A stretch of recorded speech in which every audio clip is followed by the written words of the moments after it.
ஆஸ்திரேலியாவில் 16 வயதுக்குட்பட்ட சிறார்கள் சமூக வலைதளங்களை பயன்படுத்த தடை விதிக்கப்பட்டுள்ளது. ஆஸ்திரேலிய அரசாங்கம் உலகில் முதல் முறையாக 16 வயதுக்குட்பட்ட சிறார்கள் சமூக வலைதளங்கள் பயன்படுத்த தடை விதித்து சட்டம் இயற்றியுள்ளது. சமூக வலைதள குறைந்தபட்ச வயது வரம்பு சட்ட மசோதா அந்நாட்டு செனட் சபையில் நிறைவேறியது.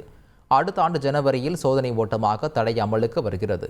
வயது வரம்பு விஷயத்தில் சட்டத்தை மீறினால் 270 கோடி ரூபாய் அபராதம் விதிக்கப்படும் என ஃபேஸ்புக், இன்ஸ்டாகிராம் முதல் டிக்டாக் வரையில் டெக் நிறுவனங்களுக்கு கடிவாளத்தையும் ஆஸ்திரேலிய அரசு போட்டுள்ளது. சமூக வலைதளங்கள் பயன்பாட்டால் இளைஞர்கள் மனநல பாதிப்பு குறித்த கவலை அதிகரித்து இருக்கும் வேளையில் ஆஸ்திரேலிய அரசு கொண்டு வந்திருக்கும் சட்டம் அதுபோல சட்டத்தை கொண்டு வர முயற்சிக்கும் மற்ற நாட்டு அரசாங்கங்களுக்கு நல்ல முன்னோட்டமாக இருக்கும் என வல்லுநர்கள் தெரிவித்து வருகிறார்கள்.